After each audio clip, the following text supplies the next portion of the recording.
ಅಂತೇನು ಹೇಳಬೇಕಾಗಿಲ್ಲ ಅಂತ ಭಗವಂತ. ಎದುರುಗಡೆಗೆ ಬಾ, ಸೈನ್ಯ ತಗೊಂಡೇ ಬಾ, ನಿನ್ನ ಬಲ ನೀನ್ ತೋರಿಸು, ನನ್ನ ಬಲ ನಾನು ತೋರಿಸ್ತೀನಿ, ನೀನಾ ನಾನು. ಇದು ಒಬ್ಬ ಕ್ಷತ್ರಿಯ ರಾಜನಿಗೆ ಪೌರುಷ ನಿಜವಾಗ್ಲೂ ಇದೆ ಅಂದ್ರೆ ಹೀಗೆ ಯುದ್ಧ ಮಾಡಬೇಕು. ಎಲ್ಲೋ ಮಿತಿ ಮೀರಲಿಲ್ಲ, ನ್ಯಾಯ ಮೀರಲಿಲ್ಲ, ವಿಧಿ ಮೀರಲಿಲ್ಲ, ಹಂಗೆ ಬರ್ತಿದಾನಂತೆ ರಾಮಚಂದ್ರ. ಮುಂದೆ ಬರ್ತೀನಿ ಬಾ, ರಾಕ್ಷಸರನ್ನು ಕರ್ಕೊಂಡು ಬರ್ತೀಯ ಬಾ, ವರಬಲದಿಂದ ಬರ್ತೀಯ ಬಾ, ಆಯುಧಗಳನ್ನು ತಗೊಂಡು ಬರ್ತೀಯ ಬಾ. ಯುದ್ಧ ಶುರುವಾಯಿತು. ಯುದ್ಧ ಕಾಂಡ ಭಾರಿ ಯುದ್ಧ ಮಾಡ್ತಾನೆ ರಾವಣ. ತನ್ನ ಸೈನ್ಯದ ಕಳಿಸಿ ಯುದ್ಧ ಮಾಡಿದ. ರಾಮ, ಲಕ್ಷ್ಮಣ, ಸುಗ್ರೀವ, ಇತರ ಕಪಿಗಳು, ಹನುಮಂತ, ಜಾಂಬವಂತ ಪ್ರಧಾನರಾಗಿ ಯುದ್ಧವನ್ನ ಮಾಡಿ ರಾಕ್ಷಸರನ್ನು ಸಂಹಾರ ಮಾಡ್ತಿದ್ದಾರೆ. ಇಷ್ಟರ ಮಧ್ಯದಲ್ಲಿ ದುಷ್ಟಶಕ್ತಿಗಳನ್ನು ಪ್ರಯೋಗಿಸುವಂತಾಯ್ತು. ಒಂದು ಕುಂಭಕರ್ಣ, ಇನ್ನೊಂದು ಇಂದ್ರಜಿತ್. ಇನ್ನು ಉಳಿದವ್ರದ್ದು ಇರ್ಲಿ, ಅವ್ರದ್ದೆಲ್ಲ ವಿಸ್ತಾರವಾಗಿ ಯುದ್ಧಕಾಂಡದಲ್ಲಿ ಬರ್ತದೆ. ಅತಿಕಾಯ ಬಂದ, ಅವ್ರದ್ದೆಲ್ಲ ಕಥೆಗಳು ಬರ್ತಾವೆ. ಅವರೆಲ್ಲರೂ ಬಂದಾಗಲು ಇವ್ರು ಯಾವ ನಿಯತ್ತನ್ನು ಮಾತ್ರ ಮೀರಿ ನಡೀಲಿಲ್ಲ ಅಂತದೆ ರಾಮಾಯಣ. ಅದೇ ನಿಯತ್ನಲ್ಲೇ ಹೋರಾಟ, ಒಂದೇ ಥರ ಹೋರಾಟ. ಅಷ್ಟರಲ್ಲೇ ಸೋಲು ಅನುಭವಿಸ್ತಾರೆ. ರಾವಣನಿಗೆ ತಲೆ ಕೆಡ್ತು. ಇಂದ್ರಜಿತ್ತನ್ನು ಕಳಿಸಿದಾಗ ಆಭಿಚಾರಿಕ ಹೋಮ ಮಾಡಿಸ್ತಾನೆ. ಆಭಿಚಾರ ಪ್ರಯೋಗ ನಿಕುಂಬಿಲ ಅಂತ ಒಂದು ಸಣ್ಣ ಗುಹೆ, ನಿಕುಂಬಿಲ ಅಂತ ಅದರ ಹೆಸರು. ಆ ಗುಹೆ ಒಳಗೆ ಹೋಗಿ ಆಭಿಚಾರಿಕ ಮಂತ್ರದಿಂದ ಹೋಮ ಮಾಡಿದ. ಅಸ್ತ್ರ ತಂದು ಸಂಮೋಹನ ಅಸ್ತ್ರವನ್ನು ಪ್ರಯೋಗ ಮಾಡಿದ. ಇಂದ್ರಜಿತ್ತನ ಸಂಮೋಹನ ಅಸ್ತ್ರಕ್ಕೆ ಕಪಿಗಳೆಲ್ಲ ಮೂರ್ಛೆ ಬಿದ್ಬಿಟ್ಟು ಯುದ್ಧ ಏನ್ ಮಾಡ್ಬೇಕಿದೆ. ಕಪಿಗಳೆಲ್ಲ ಮೂರ್ಛೆ ಬಿದ್ದಿದ. ಗೆದ್ವಿ ಅಂತ ರಾವಣ ಬೀಗ್ತಾ ಇದ್ದಾನೆ. ಮನೆ ಒಳಗೆ ಭಾರಿ ಬೀಗ್ತಿದ. ನನ್ನ ಮಗ ಗೆದ್ದೇ ಬಿಟ್ಟ, ಸಂಮೋಹನ ಅಸ್ತ್ರ ಬಿಟ್ಟದ್ದು ಸರಿ ಇದೆ. ಭಗವಂತ ಆ ಸಮಯಕ್ಕೊಂದು ವ್ಯವಸ್ಥೆ ಮಾಡಿದ್ದಂತೆ. ಎಲ್ಲ ದೇವತೆಗಳು ಕಪಿಗಳಾಗಿ ಹುಟ್ಟ್ರಿ ಅನ್ನುವಾಗ ಗರುಡ ಕೂತಿದ್ದಂತೆ. ಹಿಂದೆ ಗರುಡ ಕೂತಿದ್ದ. ಗರುಡ ಅಂದ, ಇಷ್ಟೆಲ್ಲ ದೇವತೆಗಳನ್ನು ಕೆಳಗೆ ಕಳಿಸ್ತಿದ್ದಿ, ಮುಂದಾಗೋ ನಿನ್ನ ಸೇವೆಯಲ್ಲಿ ಅವ್ರದ್ದು ಮಾತ್ರ ಪಾತ್ರ, ನಂದೇನಿಲ್ಲ ಅಂತಾಯ್ತು ಅನ್ನಂತೇವೆ. ಗರುಡ ಇಲ್ಲ, ಮುಂದೊಂದ್ಸಲಿ ಸಂಮೋಹನಾಸ್ತ್ರ ಅಂತ ಇಂದ್ರಜಿತ್ ಬಿಡ್ಲಿಕ್ಕಿದ್ದಾನೆ, ನಿನ್ ರೆಕ್ಕೆಯನ್ನ ಜೋರಾಗಿ ನೀನು ಬೀಸಿದಿ ಅಂದ್ರೆ ಗಾಳಿಗೆ ಎಲ್ರು ಏಳೋ ಹಾಗಾಗ್ಲಿ ಅಂತ ಒಂದು ವರ ಕೊಟ್ಟಿದ್ದಂತೆ. ಅದು ನೆನಪಿತ್ತವನಿಗೆ. ಅದು ಗರುಡ ಎದ್ದು ಬಂದ. ಇಂದ್ರಜಿತ್ ಪ್ರಯೋಗಿಸಿದಂತಹ ಅಸ್ತ್ರಕ್ಕೆ ಮೂರ್ಛಿತರಾದ್ರೆ ಗರುಡ ಆಕಾಶದಲ್ಲಿ ಬಂದು ರೆಕ್ಕೆ ಬೀಸೋ ಪುರುಷ ತದ್ದು ವಾತ ಸ್ಪರ್ಶ ಮಾತ್ರೇನ, ರೆಕ್ಕೆ ಬೀಸಿದ ಪ್ರಭಾವದಿಂದ ಕಪಿಗಳೆಲ್ಲ ಎದ್ಬಿಟ್ರು. ರಾವಣ ಕಂಗಾಲಾದ, ಇದೇನ್ ಗೆದ್ದರು ಇವರೆಲ್ಲ ಅಂತ. ಔಷಧೋಪಚಾರ ಮಾಡಲಿಲ್ಲ, ರೆಕ್ಕೆ ಬೀಸಿದ, ಸುಮ್ಮನೆ ಗಾಳಿ ಬೀಸಿದ ಎದ್ಬಿಟ್ರೆ. ಸಮಾಧಾನ ಆಗ್ಲಿಲ್ಲ ಇಂದ್ರಜಿತ್. ಮತ್ತೆ ಹೋದ. ಯುದ್ಧ ಶುರು ಆಗಿದೆ. ಮತ್ತೆ ಹೋಗಿ ಅಭಿಚಾರಿಕ ಪ್ರಯೋಗ, ಮತ್ತೆ ಹೋಮ ಮಾಡಿದ. ಈ ಬಾರಿ ಮಾಡ್ತೀನಿ, ಮತ್ತೆ ಪ್ರಯೋಗ ಮಾಡಿದ. ಏನು ಮಾಡಬೇಕು? ಎರಡನೇ ಬಾರಿ ಗರುಡನಿಗೆ ಆದೇಶ ಇರಲಿಲ್ಲ, ಗರುಡ ಎದ್ದು ಬರಲಿಲ್ಲ. ಹಾಗಾಗಿ ಆ ಸಮಯಕ್ಕೆ ಎಲ್ಲರೂ ಮೂರ್ಛೆ ಬಿದ್ಬಿಟ್ಟಿದ್ದಾರೆ. ವಿಚಿತ್ರ ಅಂದ್ರೆ ವಿಭೀಷಣ ಆ ಸಮಯಕ್ಕೆ ಎಲ್ಲೋ ಸಂಧ್ಯಾವಂದನೆ ಮಾಡ್ಲಿಕ್ಕೆ ಹೋಗಿದ್ದ. ಎಲ್ಲೋ ಫೋನ್ ಬಂದಿತ್ತು ಅನಿಸ್ತದ ಅವನಿಗೆ. ಅಲ್ಲಿಗೆ ಹೋಗಿದ್ದ, ಅವನು ಎದ್ದಿದ್ದ. ಅವನು ಬಂದು ಜಾಂಬವಂತನಿಗೆ ಸ್ವಲ್ಪ ನೀರು ಸಿಡಿಸಿ ಅವನನ್ನ ಬದುಕಿಸುವಂತೆ ಇವ ಮಾಡಿದ. ಏಳು ಅಂತ ಎದ್ದ. ಬದುಕಿದೆಯಾ ಅಂತ ಕೇಳಿದ್ದಂತೆ. ವಿಭೀಷಣ ಕೇಳಿದ, ಬದುಕಿದೆಯಾ ಅಂತ ಕೇಳಿದ ಜಾಂಬವಂತನಿಗೆ. ಹನುಮಂತ ಬದುಕಿದಾನ ಅಂತ ಕೇಳಿದ್ದಂತೆ.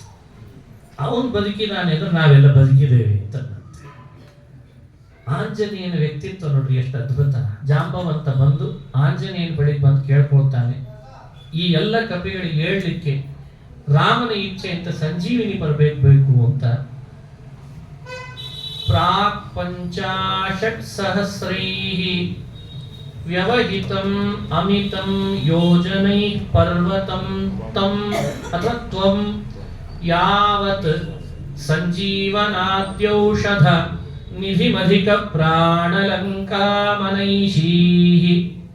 ಅದ್ರಾಕ್ಷೀತ್ ಉತ್ಪತಂತಂ ತತ ಉತ ಗಿರಿಮುತ್ಪಾಟಯಂತಂ ಗೃಹೀತ್ವಾ ಆಯಾಂತಂ ಖೇ ರಾಘವಾಂಗ್ರೌ ಪ್ರಣತಮಪಿ ತದೈಕಕ್ಷಣೇ ತ್ವಾಂ ಹಿ ಲೋಕಃ. ಸಂಜೀವಿನಿ ತರಬೇಕು ಅಂದ್ರೆ ಆಂಜನೇಯ 5,000 ಯೋಜನದಷ್ಟು ದೂರ ಇದೆ. ಅದನ್ನು ತರಲಿಕ್ಕೆ ತಾನು ಅಲ್ಲಿಂದನೇ ಹೊರಟ. ಲಂಕೆಯಿಂದ ಹೊರಟು ಹಾರಿದ. ಈಗ ನೋಡಿ 100 ಯೋಜನೆ ಸಮುದ್ರ ದೊಡ್ಡದು, ಈ 50,000 ಯೋಜನ ಇರುವ ಸಂಜೀವಿನಿ ತರ್ಲಿಕ್ಕೆ ಹಾರಿದ್ದು ದೊಡ್ಡದು. ಈಗ ಯೋಚಿಸ್ರಿ, ಈಗ ಗೊತ್ತಾಗ್ತದ ಅಷ್ಟು ಹಾರಿದ. ಸಂಜೀವಿನಿ ಪರ್ವತ ಗಂಧಮಾನ ತುದಿಯಲ್ಲಿದೆ, ಅದೊಂದು ಶಿಖರ ಭಾಗ. ಅದನ್ನು ಎತ್ತಿ ತರಬೇಕು ಅಂದ್ರೆ ಸಮಯ ನೋಡ್ರಿ. ಆ ಸಮಸ್ಯೆಯಲ್ಲಿ ಬಂದದ್ದೇನು ಅಂದ್ರೆ ಆ ಪರ್ವತದೊಳಗಿದ್ದ ಔಷಧಗಳ ಬಳ್ಳಿಗಳೆಲ್ಲ ಅವು ಒಳಗೆ ಹೋದ್ವಂತು. ವಿಶಲ್ಯಕರಣಿ, ಸಂಧಾನಕರಣಿ, ಸವರ್ಣಕರಣಿ, ಮೃತ ಸಂಜೀವಿನಿ ಅಂತ 4 ಭಾಗ ಆ ಪರ್ವತದಲ್ಲಿದ್ದ ಔಷಧಿಯ ವ್ಯವಸ್ಥೆ. ವಿಶಲ್ಯಕರಣಿ ಗಾಯ ಆದ ಜಾಗಕ್ಕೆ ಅದರ ರಸ ಬಳ್ಳಿದು ತಿಕ್ಕಿ ಹಚ್ಕೊಂಡ್ ಬಿಟ್ರೆ ಗಾಯ ಮಾಯ್ತದೆ. ಸಂಧಾನಕರಣಿ ಮೂಳೆಗಳು ಮುರಿದಿದ್ರೆ ಅದನ್ನ ಹಚ್ಚಿದ್ರೆ ಅದು ಮೂಳೆ ಜೋಡಿಸ್ತದೆ. ಅರ್ಥೋಪೆಟಿಕ್ ಅಂತಾರಲ್ಲ, ಮೂಳೆ ಜೋಡಿಸ್ತದೆ. ಅದಕ್ಕೆ ಸಂಧಾನಕರಣಿ. ಗಾಯ ಮಾಯಿಸ್ಲಿಕ್ಕೆ ವಿಶಲ್ಯಕರಣಿ, ಮೂಳೆ ಜೋಡಿಸ್ಲಿಕ್ಕೆ ಸಂಧಾನಕರಣಿ. ಕೆಲವು ಗಾಯ ಆದದ್ದು ಮಾದ ಮೇಲೆ ಕಲೆ ಉಳಿತದೆ, ಬಾಡಿ ಕಲರ್ ಬೇರೆ ಆಗಿರ್ತದೆ. ಅದನ್ನು ಹಚ್ಚಿ ತಿಕ್ಕಿದ್ರೆ ಅದೇ ಕಲರ್ ಆಗ್ತದಂತೆ. ಅದಕ್ಕೆ ಸವರ್ಣಕರಣಿ ಅಂತ ಹೆಸರು. ನೋಡಿ, ವಿಶಲ್ಯಕರಣಿ, ಸಂಧಾನಕರಣಿ, ಸವರ್ಣಕರಣಿ ಅಂತ. ಕೊನೆಗೊಂದು ಹೇಳಿದ್ದಲ್ಲ, ಸತ್ತವರನ್ನ ಬದುಕಿಸ್ತದೆ, ಅದಕ್ಕೆ ಮೃತ ಸಂಜೀವಿನಿ ಅಂತ. 4 ತರದ ಔಷಧಿಗಳು ಆ ಪರ್ವತದ ಒಳಗಿದ್ದ ಗಿಡ ಮೂಲಿಕೆಗಳು ಒಳಗೆ ಹೋಗ್ಬಿಟ್ಟು. ಆಂಜನೇಯ ಆಕಾಶಕ್ಕೆ ಬಂದಿದ್ದಾನೆ, ಒಳಗೆ ಹೋಗಿದ್ದಾನೆ. ಏನ್ ಮಾಡಿದ ಆಂಜನೇಯ? ಒಂದೊಂದೇ ಬರ್ರಿ ಬರ್ರಿ ಅಂತ ಅನ್ನೋಷ್ಟು ಸಮಯ ಅವನಿಗಿಲ್ಲ. ಹಾಗಾಗಿ ಕೇಳೋ ಜಾಯಮಾನ ಅವನದಲ್ಲ, ಕೇಳೋ ಜಾಯಮಾನ ಅಲ್ಲ, ದೈನ್ಯ ಜಾಯಮಾನನೇ ಅಲ್ಲ. ಒಂದು ಕೆಲಸ ಮಾಡ್ತೀನಿ, ಬೆಟ್ಟಕ್ಕೆ ಬೆಟ್ಟನೇ ಎತ್ತು ಬಿಡ್ತೀನಿ ಅಂತ, ಶಿಖರಕ್ಕೆ ಶಿಖರನೇ ಎತ್ತಿ ಕಿತ್ತು ಬಿಟ್ಟ. ಕಿತ್ತಿ ಅದು ಎಷ್ಟು ಸಮಯ ತಗೊಂಡಿದ್ದಾನೆ? ಒಂದು ಕ್ಷಣದಲ್ಲಿ ಬಂದಿದ್ದಾನಂತೆ. ಒಂದು ಕ್ಷಣ ಅಂದ್ರೆ ನಾವು ನೀವು ಲೆಕ್ಕ ಹಾಕುವಂತಲ್ಲ, ಅದ್ರ ಅರ್ಥ ಬೇರೆ ಇದೆ, ಅದನ್ನ ಮತ್ತೆ ನೋಡೋಣಂತೆ. ಆ ಕ್ಷಣದ ತಕ್ಷಣ ಆಕಾಶದಲ್ಲಿ ಮತ್ತೆ ಬಂದೇ ಬಿಟ್ಟಿದ್ದ ಆಂಜನೇಯ. ಎಲ್ರಿಗೂ ಅದರ ಗಾಳಿ ತಗುಲೋ ಹಾಗೆ ಮಾಡಿದ. ಶಿಬಿರ ಅಂತ ವ್ಯವಸ್ಥೆ ಮಾಡ್ಲಿಲ್ಲ, ಕ್ಯಾಂಪ್ ಅಂತ ಮಾಡಿರ್ತಾರೆ ಯುದ್ಧದಲ್ಲಿ, ಅದೆಲ್ಲ ಏನಿಲ್ಲ. ಅದ್ರ ಗಾಳಿ ತಾಗ್ತು, ಕಪಿಗಳು ಎದ್ಬಿಟ್ಟು. ಯಾರೋ ಕೇಳಿದ್ರು, ಆಚಾರ್ಯ ರಾಕ್ಷಸರು ಯಾಕೆ ಕೇಳಲಿಲ್ಲ ಅಂದ್ರು. ಅವ್ರಿಗೆ ಪಾಪ ರಾಕ್ಷಸರ ಮೇಲೆ ಅಭಿಮಾನ. ಸಂಜೀವಿನಿಯನ್ನು ಎಲ್ಲರ ಮೇಲೆ ಪ್ರಭಾವ ಬೀರ್ಬೇಕಲ್ಲ. ಮಲಗಿದವ್ರು ಎದ್ದಾಗೆದ್ದಿದ್ದಾರೆ ಕಪಿಗಳು, ಯುದ್ಧಕ್ಕೆ ಸನ್ನದ್ಧರಾಗಿಬಿಟ್ರು. ವಿಚಿತ್ರ ನೋಡಿ, 10 ತಲೆ ರಾವಣನ ಅತಿ ದಡ್ಡತನ ಅಂದ್ರೆ ಇದೆ ಅಂತ. ಇವ ಬಿಟ್ಟ ಮೇಲೆ ಅಸ್ತ್ರಗಳನ್ನ ಯಾರೆಲ್ಲ ಸಾಯ್ತಿದ್ರು ರಾಕ್ಷಸರು, ಅಪ್ಪಿ ತಪ್ಪಿ ರಾಕ್ಷಸರ ಸತ್ತ ದೇಹಗಳಲ್ಲೇ ಬಿದ್ದಿದ್ರೆ ಅದು ತನಗೆ ಅವಮಾನ ಅಂತ ಬೇರೆ ರಾಕ್ಷಸರ ಕೈಯಲ್ಲಿ ಆ ದೇಹಗಳನ್ನ ಸಮುದ್ರಕ್ಕೆ ಎಸೆಸಿತ್ತಿದ್ದಂತೆ. ಅಂದ್ರೆ ಯಾರಾದ್ರೂ ಫೋಟೋ ತಕೊಂಡ್ರೆ ಕಪಿಗಳಷ್ಟೇ ಸತ್ತಿದ್ದಾರೆ ಅಂತ ಎಲ್ಲ ಕಡೆ ಹೋಗ್ಲಿ ಅಂತ ಅವನ ವಾದ, ಅವನ ಭಾವ. ಹಿಂಗಾಗಿ ರಾಕ್ಷಸರ ದೇಹ ಎಲ್ಲ ಸಮುದ್ರಕ್ಕೆ ಹಾಕಿಬಿಟ್ಟಿದ್ದಾರೆ. ಬಿದ್ದವ್ರು ಯಾರು ಹಾಗಂದ್ರೆ ಕಪಿಗಳ ದೇಹ ಮಾತ್ರ ಇತ್ತಂತೆ. ಸಂಜೀವಿನಿ ತಂದಾಗ ಗಾಳಿ ಅನಿವಾರ್ಯವಾಗಿ ಕಪಿಗಳಿಗೆ ಬಿತ್ತಂತೆ. ಕಪಿಗಳು ಮಾತ್ರ ಹೇಳೋ ಹಾಗಾಯಿತು, ರಾಕ್ಷಸರಲ್ಲೇ ಇದ್ದಾರೆ, ಯಾರು ಹೇಳಲೇ ಇಲ್ಲ. ಹೀಗೆ ರಾಕ್ಷಸರ ಸಂಖ್ಯೆ ಕಡಿಮೆ ಆಗೋದ್ರ ಹಿಂದೆ ಸಂಜೀವಿನಿ ಬೆಟ್ಟ ತಂದ್ರೂ ಬದುಕದೇ ಇರೋ ಹಾಗೆ ಮಾಡಿದವನು ರಾವಣ ಅಂತ ಹೇಳ್ತಾರೆ. ಅವು ಅಲ್ಲೇ ಬಿದ್ದಿದ್ರು ಅವು ಬದುಕಿ ಬಿಡ್ತಿದ್ವು, ಗಾಳಿ ತಾಯಿ ಅದಕ್ಕೆ ಅವಕಾಶನೇ ಕೊಡ್ಲಿಲ್ಲ ರಾವಣ. ಹಿಂಗಾಗಿ ರಾಕ್ಷಸರು ಬದುಕಲಿಲ್ಲ ಅಂತಾರೆ ರಾಮಾಯಣದೊಳಗೆ. ಇದು 2 ಬಾರಿ ಆಗಿದೆ. 2 ಬಾರಿ ಸಂಜೀವಿನಿ ಪರ್ವತವನ್ನ ಆಂಜನೇಯ ತಂದಿದ್ದಾನೆ ಅನ್ನೋ ಮಾಹಿತಿಯನ್ನು ರಾಮಾಯಣ ಕೊಡ್ತದೆ. ಲಕ್ಷ್ಮಣನಿಗಾಗಿ ತಂದ, ಕೊನೆಗೆ ತಂದಾಗ ಗಾಯಗಳೆಲ್ಲ ವಾಸಿಯಾಗಿಬಿಡ್ತದೆ. ಇವರಿಗೆ ವಾಪಸ್ ತಮ್ಮ ಕಾಡಿಗೆ ಹೋದ್ಮೇಲೆ ನಾವು ರಾಮನ ಯುದ್ಧದಲ್ಲಿ ಪಾಲ್ಗೊಂಡಿದ್ವಿ, ನಮಗೆ ಈ ಗಾಯ ಆಯ್ತು ಅಂತ ಯಾರಿಗೂ ತೋರಿಸ್ಲಿಕ್ಕೆ ಅವಕಾಶ ಇಲ್ಲಂತೆ. ಈಗೆಲ್ಲ ಅಂತಿರ್ತಾರಲ್ಲ, ನಾವು ದೊಡ್ಡ ಮಿಲಿಟರಿ ಒಳಗಿದ್ವಿ, ಕಾರ್ಗಿಲ್ ನೊಳಗೆ ಸೇರ್ಕೊಂಡು ಯುದ್ಧ ಮಾಡಿದ್ವಿ, ನಮಗೆ ಅವಾಗ ಕಾಲು ಹೋಯ್ತು ನೋಡ್ರಿ ತೋರಿಸ್ತಿರ್ತಾರೆ. ಅದೇ ವೀರರು ಪಾಪ, ಅದನ್ನ ಶ್ಲಾಘನೆ ಮಾಡಬೇಕು ಆ ಶೌರ್ಯಕ್ಕೆ. ರಾಮನ ಜೊತೆಯಲ್ಲಿ ಸೈನಿಕರಾಗಿ ಸೇವೆ ಮಾಡ್ಲಿಕ್ಕೆ ಯುದ್ಧ ಮಾಡಿದ ಒಬ್ಬ ಕಪಿಗಳಿಗೂ ಕೂಡ ವಾಪಸ್ ಮನೆಗೆ ಬಂದ್ಮೇಲೆ ನಮ್ಮ ಯಜಮಾನರು ರಾಮನ ಯುದ್ಧಕ್ಕೆ ಹೋಗಿದ್ರು, ಗಾಯ ಆಯ್ತು ಅಂತ ಯಾವ ಹೆಂಡತಿನೂ ಕಂಪ್ಲೇಂಟ್ ಮಾಡಬಾರ್ದು ಅಂತ ಹಂಗೆ ಮಾಡಿಬಿಟ್ಟಿದ್ದ ಭಗವಂತ. ಯಾರಿಗೂ ಅದ್ರ ಪತ್ತೆನೇ ಹಚ್ಚಲಿಕ್ಕಿಲ್ಲ. ಅದು ಸಂಜೀವಿನಿ ಮಾಡಿದ ಕೆಲಸ. ಯುದ್ಧದಲ್ಲಿ ಪಾಲ್ಗೊಂಡಿದ್ದಾರೆ, ಹಾಗೆ ವಾಪಸ್ ಬಂದಿದ್ದಾರೆ. ಯಾಕೆ? ಸಂಜೀವಿನಿ ಶಕ್ತಿ ಅಷ್ಟೇ ಇತ್ತು. ಮತ್ತೆ ಯುದ್ಧ ಮಾಡಿದ್ರು. ರಾಕ್ಷಸೇಶ್ವರ ರಾವಣ ಅವನೇ ಬರಬೇಕಾಯ್ತು. ಒಮ್ಮೆ ಇಂದ್ರಜಿತ್ತನನ್ನ ಸಂಹಾರ ಮಾಡಿಸಿದ, ಕುಂಭಕರ್ಣನನ್ನ ಕೊಂದ, ಬಾಣದಿಂದ ಕೊಂದ, ಯಾವ ಅಸ್ತ್ರಗಳನ್ನು ಉಪಯೋಗಿಸಲಿಲ್ಲ. ಕೆಲವರನ್ನ ಸುಗ್ರೀವ ಕೊಂದ, ಕೆಲವರನ್ನ ಲಕ್ಷ್ಮಣ ಕೊಂದ, ಆಂಜನೇಯ ಥಳಿಸಿ ಅವನು ಕೊಂತಿದ್ದ. ಜಾಂಬವಂತ, ನೀಲ, ಅಂಗದ ಎಲ್ಲಾ ಕಪಿಗಳು ಭಾರಿ ಯುದ್ಧ ಮಾಡಿದ್ದಾರೆ ಅಂತದ್ದು. ರಾವಣ ಬಂದಾಗ ರಾವಣನ ಜೊತೆ ಯುದ್ಧ ನಡೆದ್ರೆ ರಾವಣನ ಪ್ರತಿ ಅಸ್ತ್ರಗಳಿಗೆ ಪ್ರತಿಯಾಗಿ ರಾಮ ಬಾಣದಿಂದ ಕತ್ತರಿಸಿ ಒಗದ, ಧ್ವಜ ಕತ್ತರಿಸಿದ, ರಥ ಪುಡಿ ಮಾಡಿದ, ನೆಲದ ಮೇಲೆ ನಿಲ್ಲಿಸಿದ, ಅವನ ಸಾರಥಿಯನ್ನು ಕೊಂದ, ಕಿರೀಟವನ್ನ ಕೆಳಗೆ ಹಾಕುವ ಹಾಗೆ ಬಾಣ ಬಿಟ್ಟ. ರಾವಣ ಇನ್ನೇನು ಮುಗಿದೇ ಹೋಯ್ತು, ಸಾಯ್ತಾನೆ ಅನ್ನೋಷ್ಟರಲ್ಲಿ ರಾಮ ಮೇಘ ಗಂಭೀರವಾದ ಒಂದು ಧ್ವನಿಯಲ್ಲಿ ಹೇಳಿದ್ದಂತೆ, ಇನ್ನೇನಾದ್ರೂ ಅನುಭವಿಸ್ಲಿಕ್ಕೆ ಭೋಗ ಉಳಿಸಿದ್ರೆ ಅದನ್ನು ಅನುಭವಿಸಿ ಬಾ, ನಾನು ಇಲ್ಲೇ ನಿಂತಿರ್ತೇನೆ, ಆಮೇಲೆ ಯುದ್ಧ ಮಾಡ್ತೇನೆ ಅಂತ. ಇದು ಯಾರು ಹೇಳ್ತಾರೆ? ನಾನು ಹಿಂದಿನಿಂದ ಬಾಣ ಬಿಡಲ್ಲ, ನಾನು ಮೋಸ ಮಾಡಿ ಕೊಲ್ಲಲ್ಲ, ಇನ್ನೂ ನಿನಗೆ ಅವಕಾಶ ಕೊಡ್ತೀನಿ, ಈಗಲಾದ್ರೂ ಸೀತೆ ಅಂತಂದು ಒಪ್ಪಿಸಿ ಶರಣಾಗತನಾಗು ರಾವಣ, ಈಗಲಾದ್ರೂ ಒಪ್ಸು. ಅವನಿಗೆ ಅದರ್ಪ ಅದು ಬಿಡ್ತಾ ಇಲ್ಲ. ನಿನಗೆ ನಾನು ಬರ್ಬೋದು, ಯುದ್ಧ ಬೇಕಾದ್ರೆ ಮಾಡ್ತೇನೆ, ಶರಣಾಗಲ್ಲ. ರಾಮ ಈಗ 2 ಬಾರಿ ಅವಕಾಶ ಕೊಟ್ಟಂತೆ ಅಂತ ರಾಮಾಯಣದಲ್ಲಿ ಹೇಳ್ತಾರೆ. 2 ಬಾರಿಯೂ ದರ್ಪ ಮೆರೆದ, ಮತ್ತೆ ಯುದ್ಧಕ್ಕೆ ಬಂದ, ಬಾರಿ ಯುದ್ಧಕ್ಕೆ ಬರ್ತಾನೆ ಅಂದಾಗ ರಾಮ ಸಮಯ ಕೊಟ್ಟು ಇನ್ನು ಉಪಯೋಗ ಇಲ್ಲ ಅಂತ ಅನಿಸಿ ದೇವತೆಗಳೆಲ್ಲ ಆಕಾಶದಲ್ಲಿ ಬಂದು ನಿಂತಾಗ ರಾವಣನ ಜೊತೆಗೆ ಮಾಡಿದ ಯುದ್ಧದೊಳಗೆ ರಾವಣಯೋರ್ ಯುದ್ಧಂ ರಾವಣಯೋರಿವ ಸಾಗರೋಪಮಃ, ಸಮುದ್ರಕ್ಕೆ ಸಮುದ್ರವೇ ಉಪಮ, ರಾವಣರ ಯುದ್ಧಕ್ಕೆ ರಾವಣರ ಯುದ್ಧವೇ ಉಪಮ. ಅಂಥ ಯುದ್ಧ ಮಾಡಿದ, ಎಲ್ಲ ಬಲವನ್ನು ಉಪಯೋಗಿಸಿದ. ಇನ್ನೊಂದು ಹೊಸ ಬಲ ನನ್ನೊಳಗೆ ಉಳಿದಿತ್ತಲ್ಲ ಅಂತ ಅನಿಸಿರಬಾರದು. ಈ ಬಾಣ ಬಿಟ್ಟಿದ್ರೆ ರಾಮನನ್ನು ಕೊಲ್ಬಹುದಾಗಿತ್ತಲ್ಲ ಅಂತ ಮನಸ್ಸಿನಲ್ಲಿ ಉಳಿದಿರಬಾರದು. ಅಷ್ಟು ಪೂರ್ಣ ಆದ್ಮೇಲೆ ರಾವಣ ಎಲ್ಲ ಮುಗೀತ ನಿಂದು, ಈಗ ನಾನು ಬಿಲ್ಲಿಗೆ ಹೂಡಿದ ಬಾಣ ಇದು ನಿನ್ನ ಉಳಿಸ್ಲಿಕ್ಕೆ ಸಾಧ್ಯ ಇಲ್ಲ, ನೋಡಿ ಈಗ ನಾನು ಬಿಡ್ತೇನೆ ಬಾಣ ಅಂತ ಯಾವಾಗ ಬಿಟ್ಟ, ಅದು ಅವನನ್ನ ಸೀಳಿ ಕೆಳಗೆ ಬೀಳಿಸಿತು. ಈಗ ಯುದ್ಧ ಮಾಡಿದ್ದ. ಇದು ನಿಯತ್ತು ಅಂದ್ರೆ ಇದು, ನ್ಯಾಯ ಅಂದ್ರೆ ಇದು, ಪೌರುಷ ಅಂದ್ರೆ ಇದು, ಮರ್ಯಾದ ಅಂದ್ರೆ ಇದು. ಯುದ್ಧ ಮಾಡ್ರಿ, ಶತ್ರುಗಳೊಟ್ಟಿಗೆ ಯುದ್ಧ ಮಾಡ್ರಿ, ನ್ಯಾಯದಿಂದ ಯುದ್ಧ ಮಾಡಿ ಗೆಲ್ರಿ. ಇದನ್ನ ಹೇಳ್ತಾನೆ ರಾಮ ಜಗತ್ತಿಗೆ. ಒಂದು ಸರಿ ಶರಣ ಬಂದಿದ್ರು ಬಿಟ್ಬಿಡ್ತಿದ್ದೆಲ್ಲೋ. ಸಕೃದೇವ ಪ್ರಪನ್ನಾಯ ತವಾಸ್ಮೀತಿ ಚ ಯಾಚತೆ ಅಭಯಂ ಸರ್ವಭೂತೇಭ್ಯೋ, ಅಭಯ ಕೊಡ್ತಿದ್ದೆ, ಅವನು ಶರಣ ಬರಲಿಲ್ಲ, ಅದಕ್ಕೆ ಕೊಂದಿದ್ದೇನೆ. ಹೀಗೆ ಶತ್ರುವನ್ನು, ತಪ್ಪಿತಸ್ಥನನ್ನು ನ್ಯಾಯಾಧೀಶನಾಗಿ ತಿದ್ದುಕೊಳ್ಳಿಕ್ಕೆ ಅವಕಾಶ ಕೊಟ್ಟು ಇನ್ನಾಗಲ್ಲ ತಿದ್ಲಿಕ್ಕೆ ಅಂದಾಗ ಕೊಂದ ಒಬ್ಬನು ಮರ್ಯಾದಾ ಪುರುಷೋತ್ತಮ ಅಂದ್ರೆ ಅವನು ಶ್ರೀರಾಮ ಅಂತ ಜಗತ್ತಿಗೆ. ಇದು ನಮಗ್ ಕೊಟ್ಟ ಸಂದೇಶ.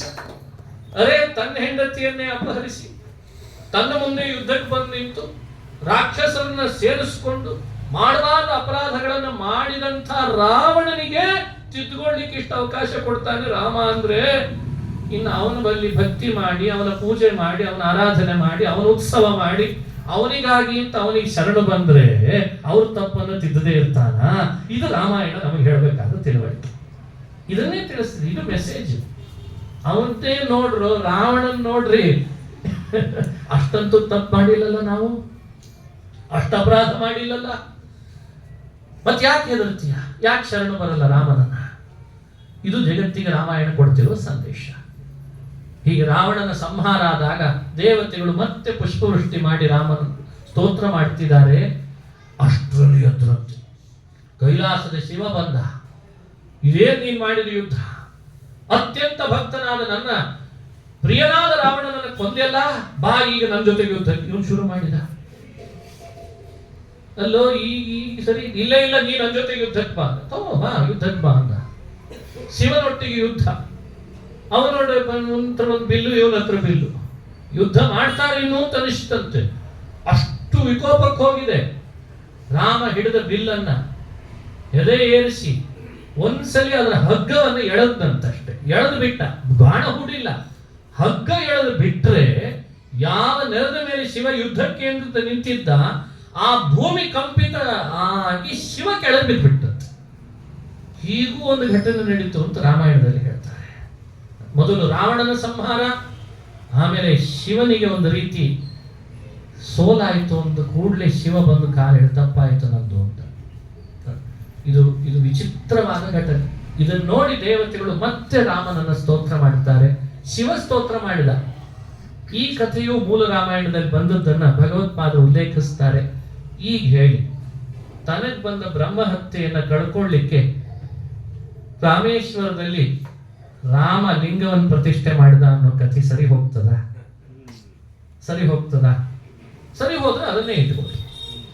ಯಾವ ಕಥೆಯನ್ನು ಸತ್ಯ ಅಂತ ಇಟ್ಕೊಳ್ಬೇಕು? ರಾವಣನಿಗೆ ಕೊಟ್ಟ ವರ ಶಿವನ ವರನೇ ತಾನೆ, ಬ್ರಹ್ಮ ವರನೇ ತಾನೆ. ಅದನ್ನೇ ಮೀರ್ಬಲ್ಲ ರಾಮ ಅನ್ನೋ ಕಥೆಯನ್ನು ಯಾವ ರಾಮಾಯಣ ಹೇಳ್ತದೋ ಅದೇ ರಾಮಾಯಣ ತನಗೇನೋ ರಾವಣನ್ ಕೊಂದ ಬ್ರಹ್ಮಹತ್ಯೆ ಬಂತು ಅಂತ ಲಿಂಗ ಪ್ರತಿಷ್ಠೆ ಮಾಡಿದ ಅನ್ನೋ ಕಥೆ ಹೇಳ್ತದೆ ಅಂತ ಇಟ್ಕೊಂಡ್ರು ನೀವು ಪುರಾಣಗಳಲ್ಲಿ. ಅದನ್ನು ಹೇಗೆ ಅರ್ಥೈಸ್ಕೊಳ್ಬೇಕು ಅನ್ನೋ ಯೋಚನೆ ಸ್ವಲ್ಪ ಮಾಡ್ಬೇಕಲ್ಲ ನಾವು ನೀವು. ಇವತ್ತು ಶಿವನ ಬಗ್ಗೆ ವಿರೋಧ ಅಲ್ಲ, ಶಿವನ ದ್ವೇಷ ಮಾಡ್ಲಿಕ್ಕೂ ಕೂಡ ಈ ಕಥೆಗಳ ವಿವರಣೆ ಅಲ್ಲ. ಶಿವನು ಮಾನ್ಯ, ಶಿವ ನಮ್ಮೆಲ್ಲರ ಮನಸ್ಸನ್ನು ನಿಯಂತ್ರಿಸೋ ದೇವತೆ, ರಾವಣನಿಗೆ ವರ ಕೊಟ್ಟವನು ಅವನೇ. ಆದ್ರೆ ಕಥೆಗಳನ್ನ ಲೋಕದಲ್ಲಿ ಪ್ರಸಿದ್ಧಿ ಇರೋದ್ರಿಂದ ವ್ಯಕ್ತಿತ್ವ ಯಾರ್ದು ಏನಿದೆ ಅನ್ನೋದ್ರಲ್ಲಿ ಮಿಸ್ಗೈಡ್ ಆಗ್ಬಾರ್ದು. ಇದು ನಾವು ತಿಳಿಬೇಕಾದ ಅಂಶ. ಹಾಗಾಗಿ ರಾಮೇಶ್ವರಂ ರಾಮಕೃತ ಪ್ರತಿಷ್ಠಂ, ನಿಜ ರಾಮನೇ ಪ್ರತಿಷ್ಠೆ ಮಾಡಿದ್ದಾನಾದರೂ ಯಾರನ್ನ ಎಲ್ಲಿ ಮೋಹಗೊಳಿಸಬೇಕಿದೆ, ಯಾರನ್ನ ಎಲ್ಲಿ ತಿಳುವಳಿಕೆ ಕೊಟ್ಟು ಸಲಹಬೇಕಿದೆ ಅನ್ನೋ ಯೋಚನೆ ಮಾಡಿ ಉಪಕಥೆಗಳ ಬಗ್ಗೆ ನಾವು ಒಂದು ಎಚ್ಚರ ವಹಿಸಬೇಕು ಅಂತ ಅರ್ಥ. ಆಮೇಲೆ ವಿಭೀಷಣ, ಆತ ರಾಮನ ಪಕ್ಷ ಸೇರಿದ್ದ. ಹೇಳಿದ್ದಂತೆ ರಾಮ ವಿಭೀಷಣನಿಗೆ, ನೀ ರಾವಣನ ಕಡೆಯಿಂದ ಬಂದಿದ್ದಿ ಅಂತ ನಿನ್ನನ್ನು ಸೇರಿಸ್ಕೊಳ್ಳೋ ಕಾರಣ ನನಗೇನಿಲ್ಲ. ಕಿಂ ತಸ್ಯ ಶತ್ರುಹನನೆ ಕಪಯ ಸಹಾಯ. ನೀನ್ ರಾಜ್ಯ ಬಯಸಿಯೇ ನನ್ನ ಬಳಿಗೆ ಬಂದಿದ್ದಿ. ಯಾವ ಕಪಿಗಳು ನಿನ್ನನ್ನ ಸೇರಿಸ್ಕೊಳ್ಳಿ ಅಂತ ಇಲ್ಲ. ಒಬ್ಬನೇ ಹೇಳಿದ್ದಂತ್ರಿ ಕಪಿ, ಆಂಜನೇಯ ಮಾತ್ರ ಹೇಳಿದ್ದ, ಇವ ನಿನ್ನ ಭಕ್ತ ಸೇರಿಸ್ಕೋ ಅಂತ. ಹಾಗಾಗಿ ಆಂಜನೇಯನ ಮಾತಿನಂತೆ ಅವನನ್ನ ಸೇರಿಸ್ಕೊಂಡಿದ್ದ ಆ ಕಪಿ ವಿಭೀಷಣ. ಅವನಿಗೆ ಪಟ್ಟಗಟ್ಟಿಸಿದ್ರಂತೆ. ಅಂದ್ರೆ ರಾಕ್ಷಸರ ಅಧಿಪತಿ ರಾವಣನಾದ, ಅದು ವಿಭೀಷಣನಾದ. ರಾವಣ ಸತ್ತ ಮೇಲೆ ವಿಭೀಷಣ ರಾಜನಾದ್ದೆಲ್ಲ ಇನ್ನು ರಾಮನಿಗೆ ಸೀತೆಯನ್ನು ಒಪ್ಪಿಸ್ಬೇಕು ಅಂತ ಸೀತಾಮಾತೆಯನ್ನ ಗೌರವದಿಂದ ಕೊಟ್ಕಳಿಸ್ಲಿಕ್ಕೆ ಅಂತ ಬರ್ತಾನೆ, ಒಪ್ಪಿಸ್ತಾನೆ. ಒಂದು ದೊಡ್ಡ ವಿಮಾನ, ಪುಷ್ಪಕ ವಿಮಾನ ತಯಾರು ಮಾಡಿಸಿದ್ದ. ರಾವಣ ಕದ್ಕೊಂಡು ಬಂದಿದ್ದೆ. ಇಂಥವೆಲ್ಲ ರಾವಣಂದೇ. ದೊಡ್ಡ ಮ್ಯೂಸಿಯಂ ಇತ್ರಿ ರಾವಣಂದು. ಸಮಯ ಇಲ್ಲ ಅಂತ ಹೇಳಿಲ್ಲ ಅಷ್ಟೇ ನಿಮಗೆ. ಎಲ್ಲೆಲ್ಲಿ ದಿಗ್ವಿಜಯಕ್ಕೆ ಹೋಗ್ತಿದ್ದ ಅಲ್ಲಲ್ಲಿ ಅಮೂಲ್ಯ ವಸ್ತು ಕಂಡುಕೊಳ್ಳೆ ನಂದು ಅಂತಿದ್ದ ಇವ. ಈಗೆಲ್ಲ ಅದೊಂದು ಫ್ಯಾಷನ್. ಎಷ್ಟು ಕಾರುಗಳಿದ್ದಾವೆ ನನ್ನ ಮನೇಲಿ ಇರಬೇಕು ಅಂತ.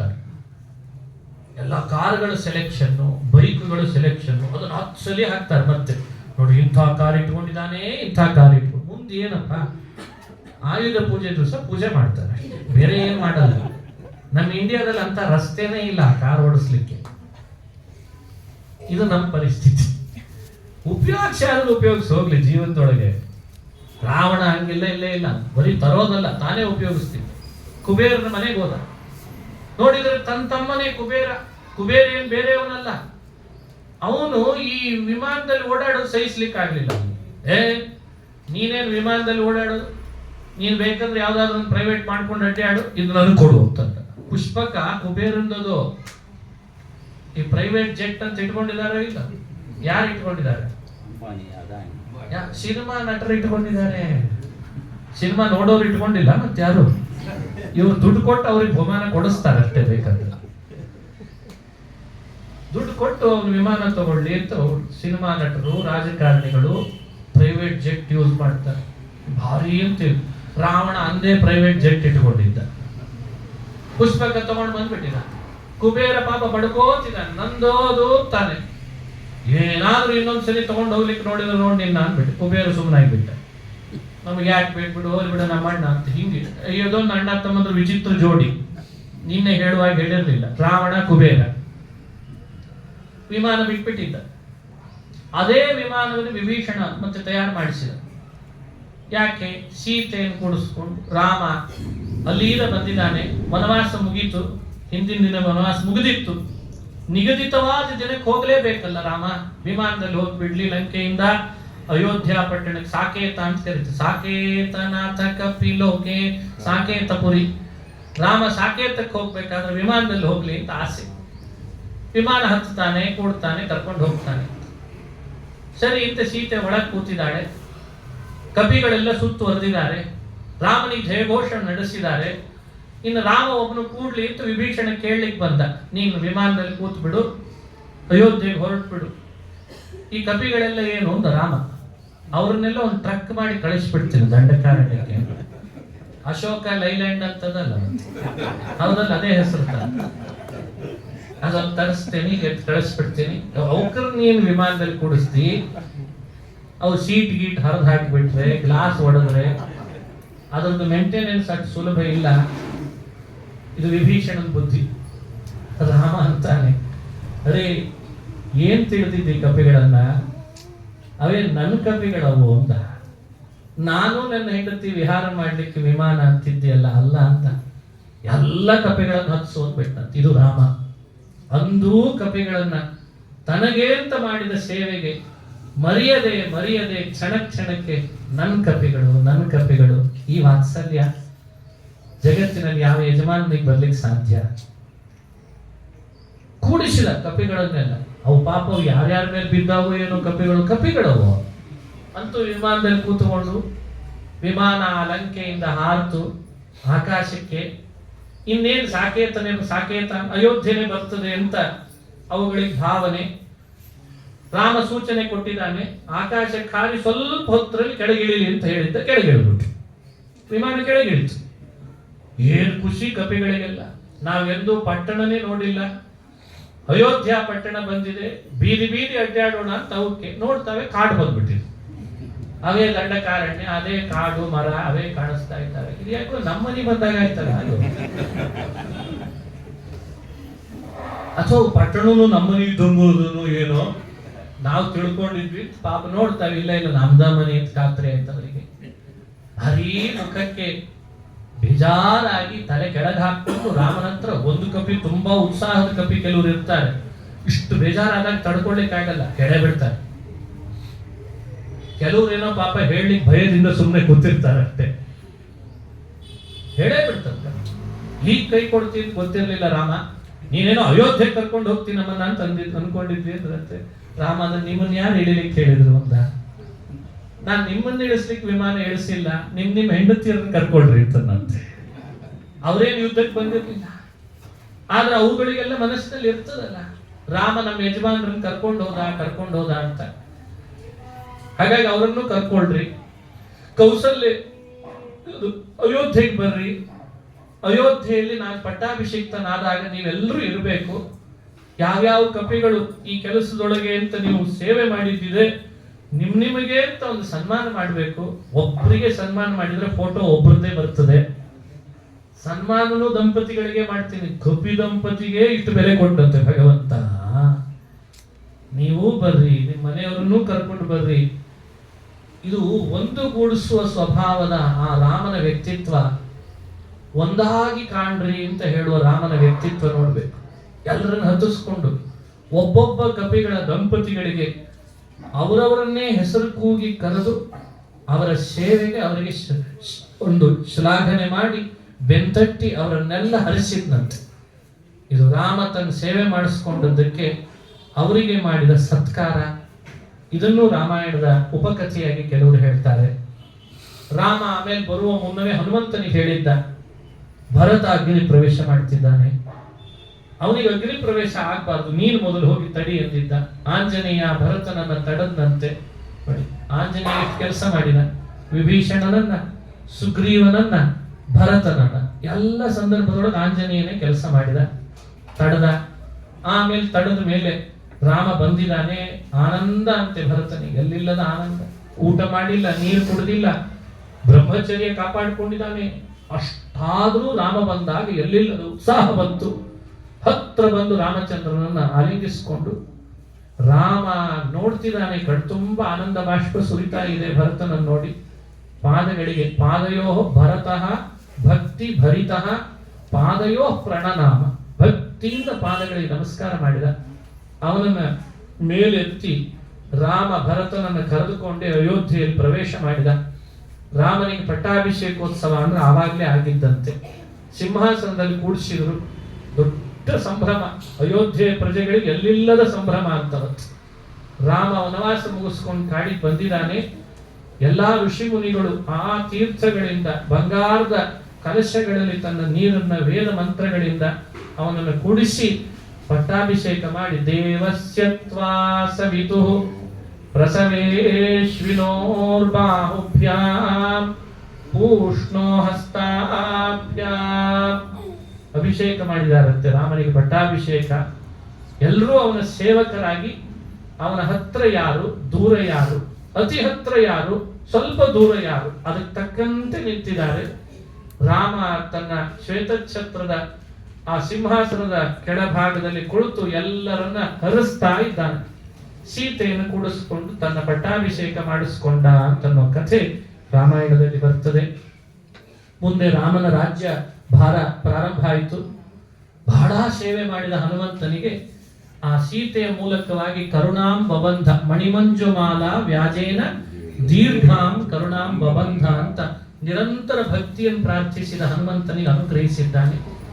ಕೆಲವು ವರ್ಷ ಸಂವತ್ಸರ ತ್ರಯೋದಶಂ ಅಂತ ಹೇಳಿದ್ದಾರೆ. ಚಾಂದ್ರಮಾನದ ಪ್ರಕಾರ ರಾಮ ಪಟ್ಟಾಭಿಷೇಕ ಮಾಡಿಸಿಕೊಂಡು ರಾಜ್ಯಭಾರ ಮಾಡಿದ್ದು. ಕೆಲವು ಕಡೆ 27,000 ವರ್ಷ, 13,000 ವರ್ಷ ಅಂತ ವ್ಯವಸ್ಥೆಯನ್ನು ಹೇಳ್ತಾರೆ. ಭಾಗವತದಲ್ಲಿ ಮತ್ತೊಂದು ರೀತಿ.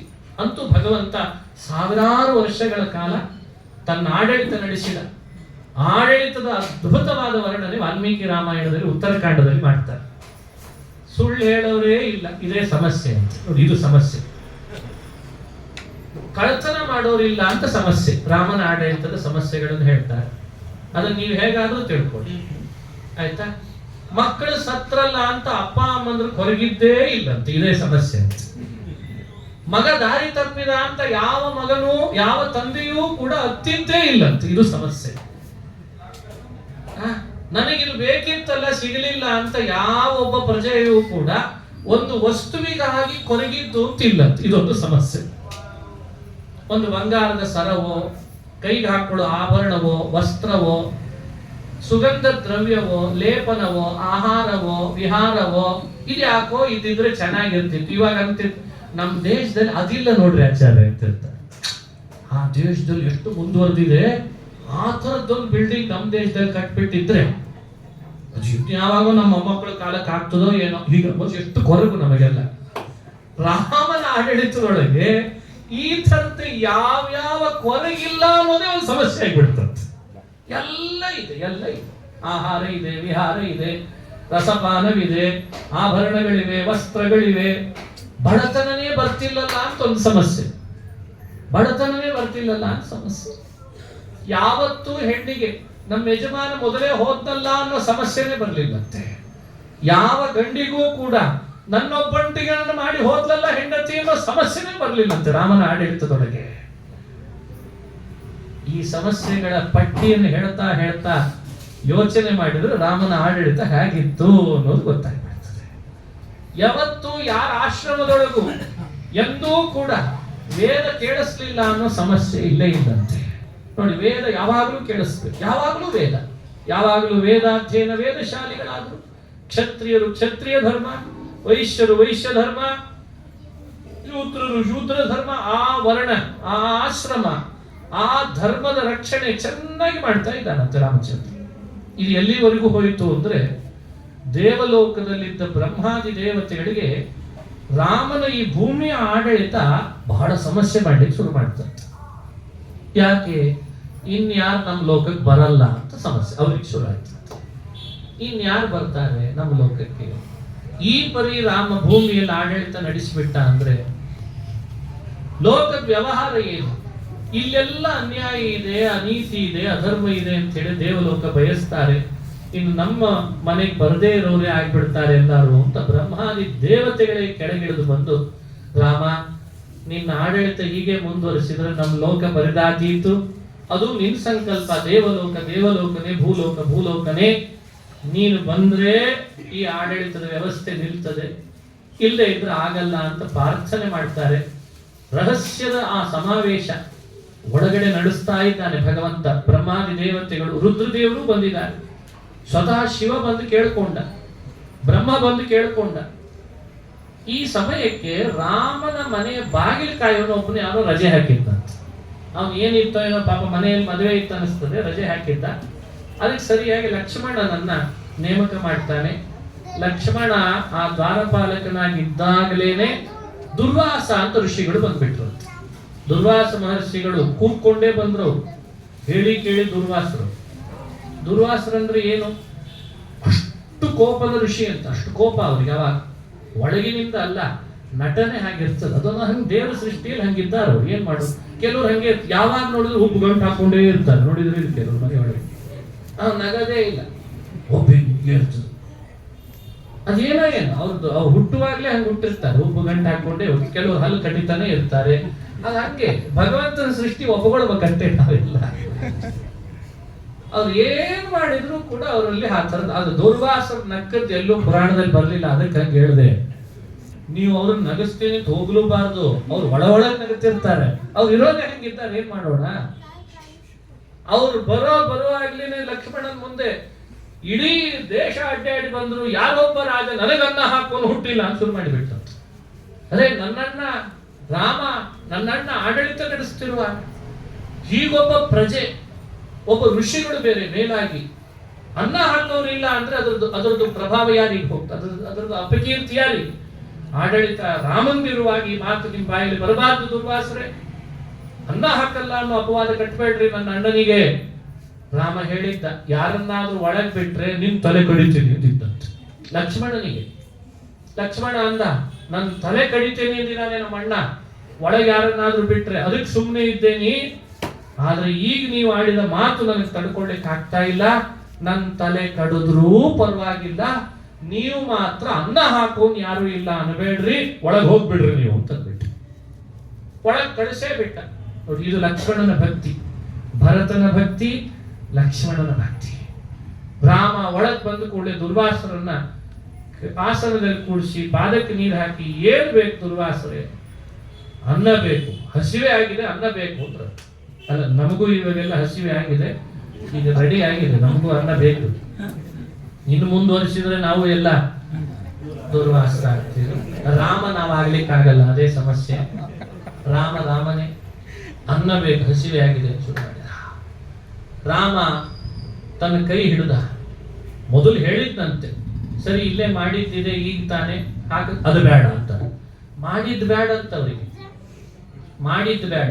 ಸರಿ ಈಗಲೇ ಮಾಡಿಸಿ ಹಾಕಿಸ್ತೇನೆ, ಮಾಡಿಸೋದು ಬೇಡ ಅಂತಾರೆ. ಮತ್ತೆ ಹಿಂಗೆಂದಾದ್ರೂ ಯಾರಾದ್ರೂ ಬಂದು ನೋಡಿದ್ರೆ ಎಲ್ಲಾದ್ರೂ ಸಿದ್ಧಂ ನ ದೇಯಂ ಅಥವಾ ಸಾಧ್ಯಂ ನ ದೇಯಂ.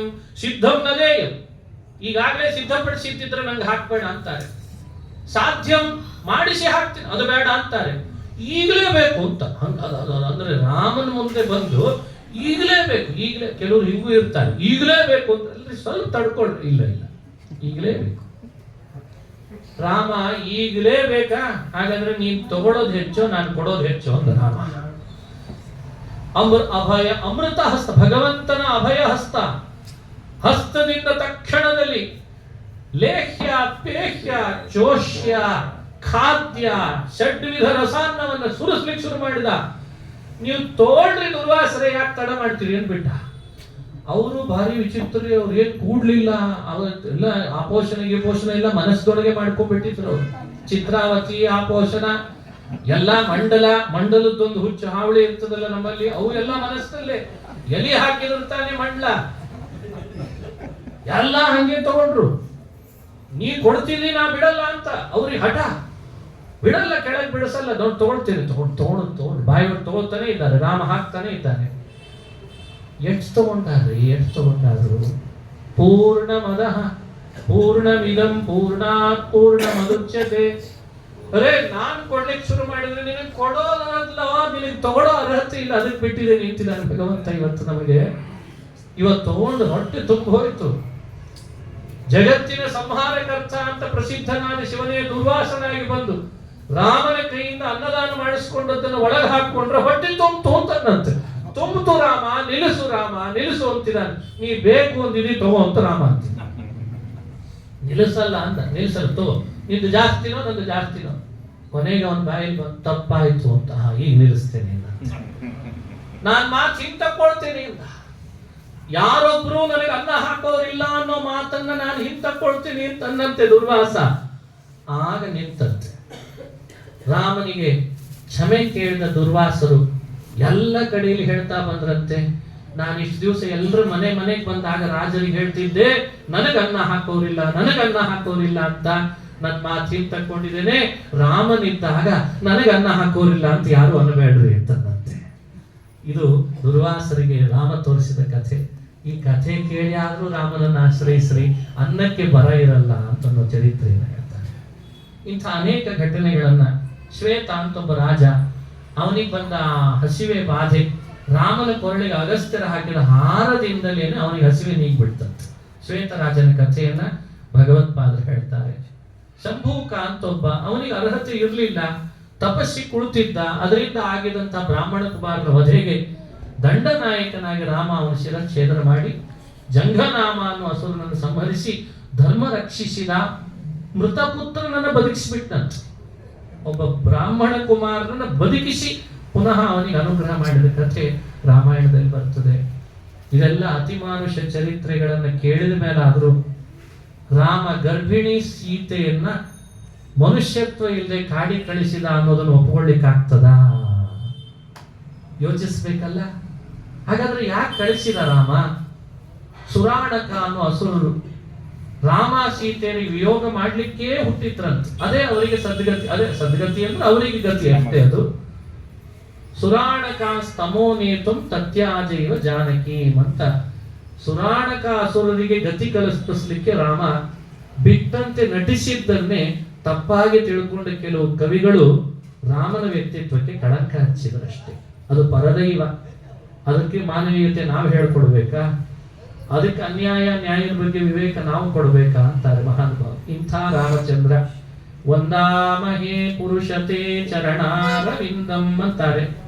ಈ ಕಥೆಗಳನ್ನೆಲ್ಲ ಮಂತ್ರಾಲಯ ಪ್ರಭುಗಳು ಸಂಗ್ರಹ ಮಾಡಿ ಯುದ್ಧಕಾಂಡವನ್ನ, ಸುಂದರಕಾಂಡವನ್ನ ಸಂಗ್ರಹಿಸಿ, ರಾಮ ಮಾಡಿದ ರಾಜ್ಯಭಾರವನ್ನು ಕೂಡ ಸಂಗ್ರಹಿಸಿ, ಅನೇಕ ಯಜ್ಞ ಯಾಗಗಳನ್ನು, ಅಶ್ವಮೇಧ, ರಾಜಸೂಯ ಯಜ್ಞ ಯಾಗಗಳನ್ನ ಅಖಂಡವಾಗಿ ನಡೆಸಿದ್ದಂತೆ. ಆಮೇಲೆ ರಾಮ ತನ್ನ ಆಡಳಿತವನ್ನ ಕೊನೆಗೊಳಿಸುವಂತೆ ಎಲ್ಲ ಕಡೆಯಲ್ಲೂ ಇಂದು ಪ್ರಜೆಗಳಿಗೆ ಭೂಮಿಯಲ್ಲಿ ಮೋಕ್ಷ ಬಯಕೆ ಯಾರೆಲ್ಲ ಇದ್ದಾರೋ ಅವರು ಭೂಮಿಯಲ್ಲಿ ಇರೋದು ಬೇಡ, ಅವ್ರ ಸಾಧನ ಪೂರ್ತಿಯಾಗಿದ್ರೆ ಬಂದು ಬಿಡ್ಲಿ ಅಂತ ಸಮಾಯಾತ ಏ ಮೋಕ್ಷ ಪದೇಚ್ಛವಃ, ಮೋಕ್ಷಕ್ಕೆ ಬೇಕು ಅಂತ ಹಂಬಲಿಸೋರು ಈ ಕೂಡಲೇ ನನ್ನ ಬಳಿಗೆ ಬರಲಿ ಅಂತ ಘೋಷಣೆ ಮಾಡಿಸಿದ, ಡಂಗೂರ ಸಾಧಿಸಿದ. ಎಲ್ಲರೂ ರಾಮನಿದ್ದೆಡೆಗೆ ಬಂದ್ರಂತೆ. ಹುಲ್ಲು ಕಡ್ಡಿ ಬಂತು, ಕತ್ತೆ ಬಂತು, ವಾನರ ಬಂದ್ರು, ನರರು ಬಂದ್ರು, ಎಲ್ಲರೂ ರಾಮನನ್ನು ಆಶ್ರಯಿಸಿದ್ರಂತೆ. ಬಂದು ರಾಮ ತಾನು ತನ್ನ ರಾಜ್ಯಭಾರವನ್ನ ಕುಶ, ಲವ ಅಂತ ಸೀತೆಯಲ್ಲಿ ಹುಟ್ಟಿದ ತನ್ನ ಮಕ್ಕಳಿಗೆ ಒಪ್ಪಿಸಿ ತನ್ನದೇ ಆದ ಪರಿವಾರ ಮೋಕ್ಷಕ್ಕೆ ಯೋಗ್ಯರಾದವರನ್ನ ಕರೆದುಕೊಂಡು ಅಯೋಧ್ಯೆಯಿಂದ ಉತ್ತರ ದಿಕ್ಕಿನ ಕಡೆಗೆ ಪ್ರಯಾಣ ಮಾಡಿ ದೇವಲೋಕಕ್ಕೆ ಹೋಗುವಾಗ ತನ್ನದೇ ರೂಪವನ್ನ ಆಂಜನೇಯನಿಗೆ ಅಂತ ಒಂದು ಪೂಜೆಗೆ ಅಂತ ಕೊಟ್ಟು, ಒಂದನ್ನ ಸೂರ್ಯನೊಳಗೆ ಅಂತ ತನ್ನ ರೂಪವನ್ನ ಇರಿಸಿ, ಬ್ರಹ್ಮಲೋಕದಲ್ಲಿ ಅಂತ ಒಂದು, ಆಮೇಲೆ ತಾನು ಆ ಸೇನ್ ಅಂದ್ರೆ ಬರ್ತಾನೇ ಇದೆ ಆ ಪರಿವಾರ ಬ್ರಹ್ಮಲೋಕದ ತನಕ ಹೋಗ್ಬೇಕು.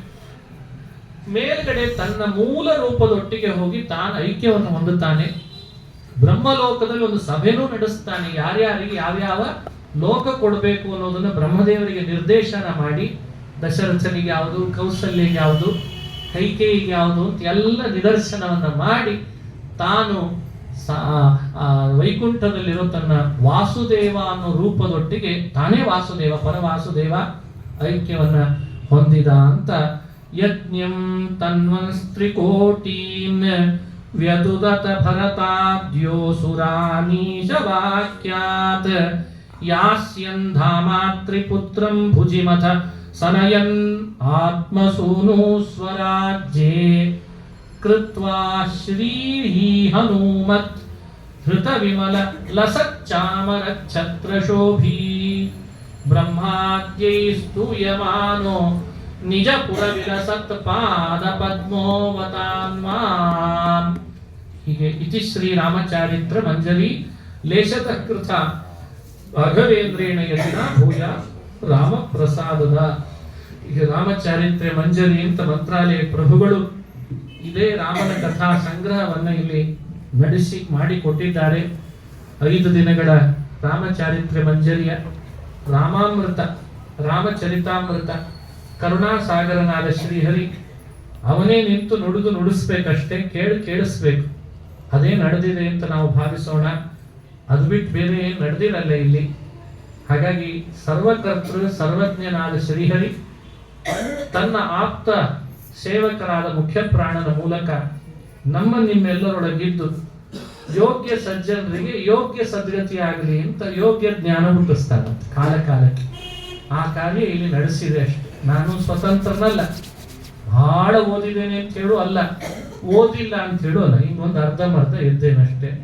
ನಿಮ್ ಜೊತೆಗೆ 4 ವಿಷಯ ಹಂಚಿಕೊಳ್ಳುವ ಅವಕಾಶ ಸಿಕ್ತು. ಇದು ನಮ್ಮ ಗುರುಗಳ ಅನುಗ್ರಹ ಅಂತ ಭಾವಿಸಿ ಗುರುಗಳನ್ನ ಸ್ಮರಿಸಿ ಅವರ ಪಾದಾರವಿಂದಗಳಲ್ಲಿ ನಮಸ್ಕರಿಸ್ತಾ, ತತ್ವಾಭಿಮಾನಿ ದೇವತೆಗಳ ಅಂತರ್ಯಾಮಿ, ಅವರ ಪ್ರೇರೇಪಕನಾದಂತಹ ಮುಖ್ಯ ಪ್ರಾಣ, ಅವರ ಅಂತರ್ಯಾಮಿಯಾದ ಹನುಮತ್ ಭೀಮ ಮಧ್ವಾಂತರ್ಗತ ಅಂತ ತಿಳಿಸಿದಂತೆ ರಾಮಕೃಷ್ಣ ವೇದವ್ಯಾಸಾತ್ಮಕನಾದ ಬಿಂಬರೂಪಿ ಭಗವಂತ ಪ್ರೀತನಾಗ್ಲಿ ಅಂತ ಈ ಸಂದರ್ಭದಲ್ಲಿ ಕೇಳಿ 5 ದಿನಗಳ ಕಾರ್ಯಕ್ರಮ ರಾಮೋತ್ಸವ ಅಂತ ನಮ್ಮ ಸುಧೀಂದ್ರ ಅವರು ಹಮ್ಮಿಕೊಂಡಿದ್ದಾರೆ.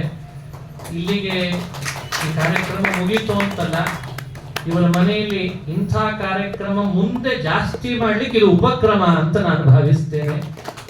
ಬಹಳ ಶ್ರದ್ಧೆಯಿಂದ ನೆರವೇರಿಸಿದ್ದಾರೆ. ಇದಕ್ಕೆ ಹಿಂದೆ ಪ್ರೇರಕ ಶಕ್ತಿ ನಮ್ಮ ದಿದ್ದಿಗಿ ರಾಮಣ್ಣ ಮತ್ತು ನಮ್ಮ ಕೃಷ್ಣ ಅವರು ರಾಣಿಗಂಜಿನಲ್ಲಿ ನನ್ನ ಪ್ರವಚನಕ್ಕೆ ಅಂತ ಯಾವಾಗಲೂ ಕರೆಸೋರು. ಅವರದೇ ಪ್ರೇರಣೆಯಂತೆ ಇವ್ರ ಮನೆಯಲ್ಲಿ ಪ್ರವಚನ ನಡೆದಿದೆ. ಹಾಗಾಗಿ ರಾಣಿಗಂಜಿನ ದಿದ್ದಿಗಿ ಕುಟುಂಬದ ವಿಶೇಷ ಪ್ರೇರಣೆ, ನನ್ನ ಮೇಲೆ ಅಭಿಮಾನ, ಅಂತಃಕರಣ ಅವರಿಗಷ್ಟು. ಅವರಿಗೂ ಕೂಡ ಭಗವಂತ ಅನುಗ್ರಹಿಸಲಿ. ಮತ್ತು ಸುಧೀಂದ್ರ ಅವರ ಕುಟುಂಬದ ಎಲ್ಲ ಸದಸ್ಯರನ್ನ, ಯಾಕಂದ್ರೆ ಈಗ ಜ್ಞಾನ ಕಾರ್ಯ ನಡಿಬೇಕಾದದ್ದು ಬಹಳ ಅವಶ್ಯಕ. ಅದು ವೈಚಾರಿಕವಾಗಿ ನಡಿಬೇಕಾದದ್ದು ಇನ್ನೂ ಅವಶ್ಯಕ. ಅದು ಮತ್ತಷ್ಟು ನಮ್ಮನ್ನ ಸಫಲೀಕರಿಸಬೇಕು. ಅಂದ್ರೆ ವಿಮುಖರಾದವರನ್ನ ಮತ್ತೆ ಕರ್ತವ್ಯ ಮುಖರಾಗಿ, ಭಕ್ತಿ ಮುಖರಾಗಿ, ಶ್ರದ್ಧಾ ಮುಖರಾಗಿ ಮಾಡಬೇಕಾದದ್ದು.